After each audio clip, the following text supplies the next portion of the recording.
Hey, welcome back to the Missouri Sports Network, MissouriSportsNetwork.com, where everyone has a home field advantage. And as always, presented to you by Great Southern Bank and coming to you live from the Pizza Ranch studio.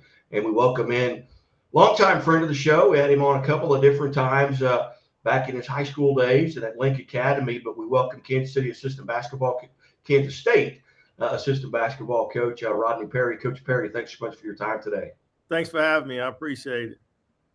And Coach, we've got some connections here with Missouri Sports Network with, Johnny McNeil's our marketing guy, and he's at Community Partnership of the Ozarks. And our president and founder is Darren Archer, who was a head coach at Southwest Baptist University, and you were his assistant as well. But kind of take us through your journey from, Fort Smith, Arkansas. I'm going way back. I did some study because I first became aware of you when you were a player for Charlie Spoonhour, right, at Missouri State, then SMS. But kind of take us on that journey between then and then on July 27th of 22 being named the assistant coach at Kansas State.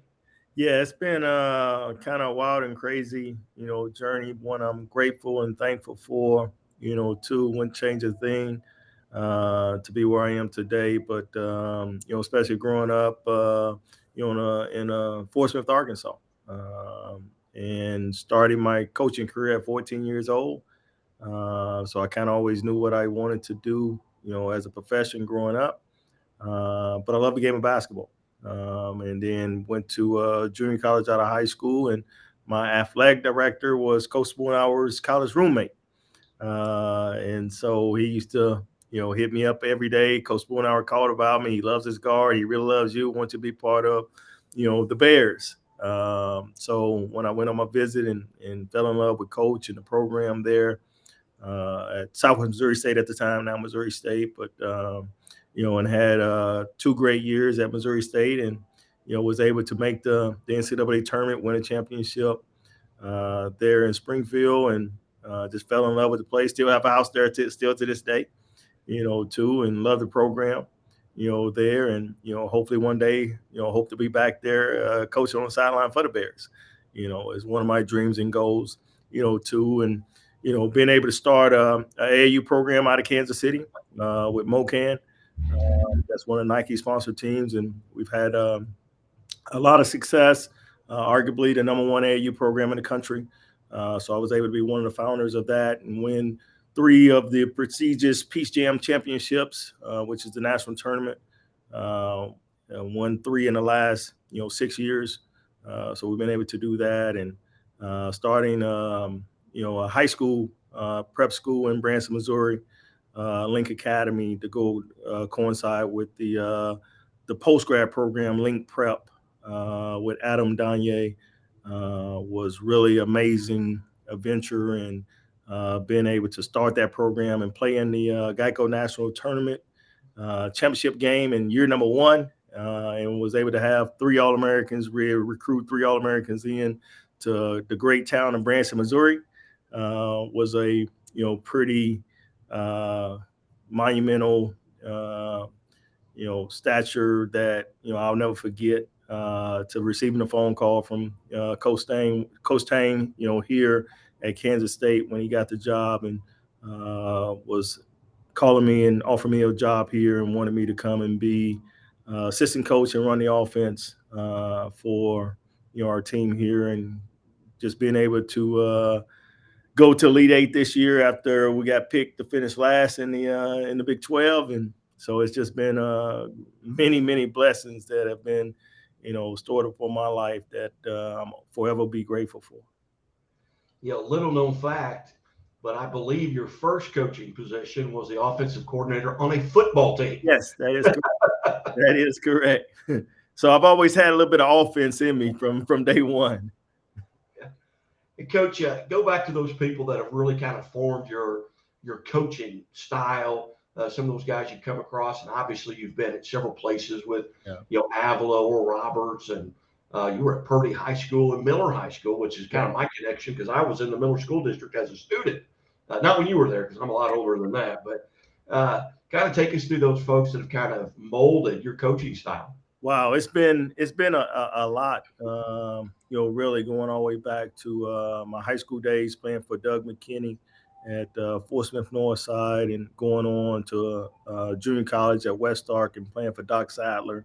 And then going on and playing at Missouri State for, Coach Spoonhour, Hall of Fame coach, as well. And then also had opportunity to go coach at Willard, was my first high school coaching job with George Wilson, who's also another Hall of Fame, basketball coach, too. And then going on to Central High School there in Springfield with, Denny Hunt, which was also a lot of fun, to do that. And then going over, like you said, at Purdy High School, being a head coach, there, and being a head coach at Miller High School, and then being an assistant coach at Southwest Baptist with Coach Archer was a lot of fun, too. And these, just me being able to go to these different places, and I learned quite a bit. It really helped mold me to where I am today. And then obviously going on to the Division I level at Duquesne University and being a assistant coach there, and then going on to Oral Roberts and being assistant coach there, and was the head coach at Alva University in Kansas City, and then I was fortunate enough to work for Billy Donlin at UMKC, also there in Kansas City. Before coming to here at Kansas State, and Coach Tang he's unbelievable. His leadership and his mentor uh, towards our program here has been, one that I would definitely take and be able to improve, as a coach each and every day. And Coach Perry, before we talk about this phenomenal Elite Eight run, if the 2023 Coach Perry could go back to that 1987 senior in high school, or 88, 89, Rodney Perry, and give yourself some advice based on what you know right now, what advice would you give yourself? If you could go back and kind of say, hey, don't take this so hard, or what's some advice you would give yourself? Well, that's actually a great question. I think the number one advice that I think I would give myself would be patient.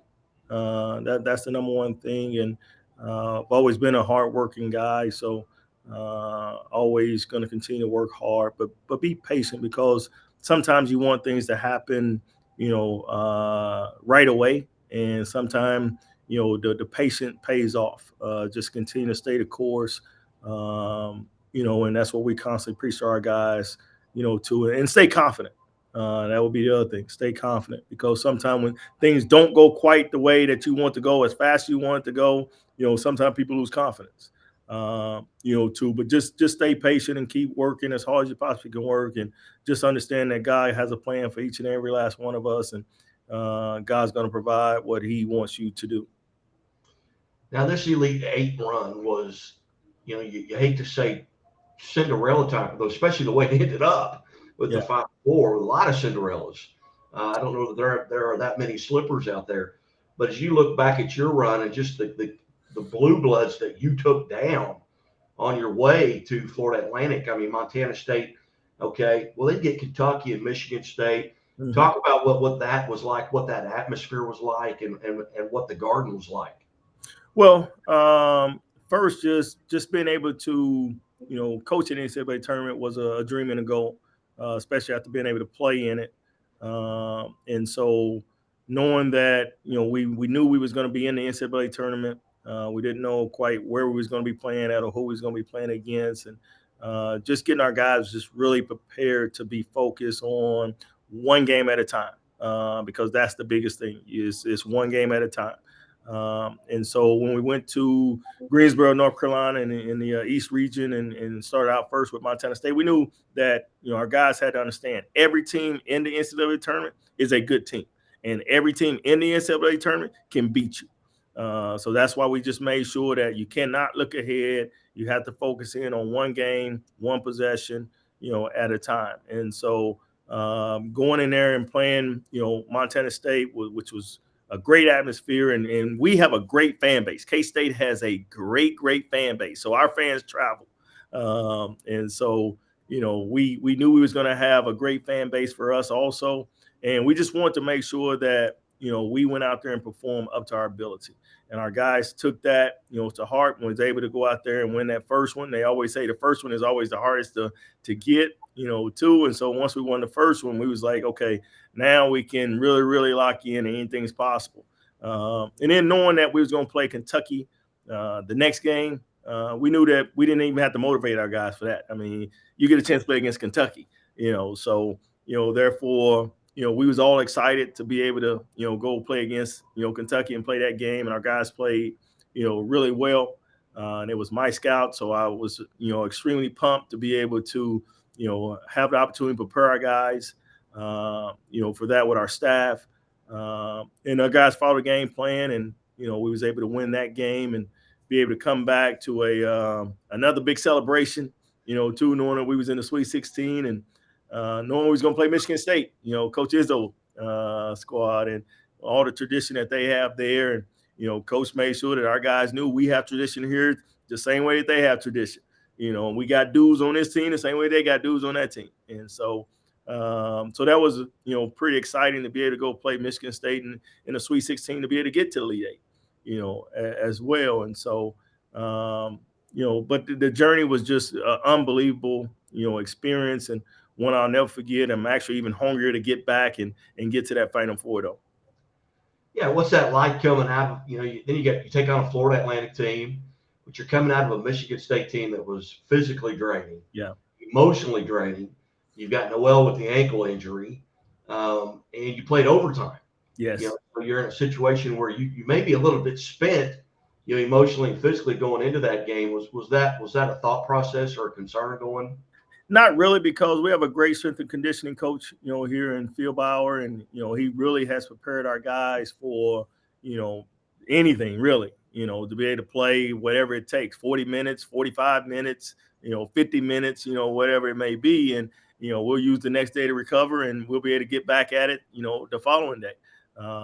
And so, that part wasn't, and then that part wasn't, anything that we wasn't, unexpected. But teams, players are banged up this time of year after you done played, 30 something games, and knowing that we was also playing in Madison Square Garden, the mecca of basketball, too, and we had 4 guys from New York on our team, too, and so, and then with Marquise, there was no doubt in our mind if he was going to play or not, because he's going to play. He's just a warrior. His heart over height. He that's his motto. So, there's nothing in the world was going to keep him out of that game, no matter how bad it was going to be. If he could walk, he was going to play. And so, and he played extremely well, too. We played a really good Florida Atlantic team. They had more wins than any team in the country, too. And so, which that game was a back and forth game, came down to one possession, as well. And they just ended up making, 2 more plays than what we did, and was able to get them to the Final Four. And so we was, disappointed that we couldn't get there, this year. But as we look back on everything that we accomplished this year with a team that, we started out with 2 players this season, that we had to, coach had to come in and put a whole new staff together and a whole new team. And like I said, to be able to finish it up in Elite Eight, which no one gave us a chance to be there, and no one even expected us to be there, was, pretty exciting along the journey too. So now, what are your responsibilities now? I would assume, hitting the recruiting trail, things of that nature. What's Rodney Perry up for the next 3 or 4 months? Well, we're already hitting the recruiting trail right away. We have dudes that we have to replace. We have 2 All-Americans that we have to replace. And then we're used to winning. So we got to go get some guys that's going to be able to come in and help us continue winning, and get us, to that Final Four, because we're not satisfied. We're not going to pat ourselves on the back or anything like that, because we feel like we still have a lot more to accomplish, a lot more to do. So we'll be hitting the recruiting trail, quite a bit, and, trying to make sure we can have a roster that can compete not only for a conference championship, but for a national championship. Have you had an opportunity maybe to kind of follow along with what Link Academy's doing? Now they're down at the Geico National Championships. They won the Tournament of Champions at the Yes. basketball tournament of champions. Are you able to kind of stay up to date with them? Oh, for sure. I follow him quite a bit. So I still have players on the team that I recruited there and coached there, and so I've watched pretty much almost all their games this season, and looking forward to seeing them play. This Thursday. Too at Geico, and always constantly talking to those guys, and cheering those guys on, and tell them, hey, we need to get it done this year. At Link, we came one game away from it, so they're going to have that opportunity to be able to get it done, and I'm excited for them, and looking forward to watching them play. At Geico. All right. Well, Coach Perry, I greatly appreciate you being generous with your time. I know you're coming off of a whirlwind couple of weeks, and just to be generous with your time and join us here on the Missouri Sports Network. And you've always been good to come on, and I appreciate it greatly. No, I appreciate you having me. It's always been fun. All right. Kansas State assistant basketball coach Rodney Perry here on the Missouri Sports Network. And as always, the Missouri State Highway Patrol reminds us to take that 3 seconds and buckle up. It's 3 seconds that could save your life. Be safe, be smart, and be here tomorrow.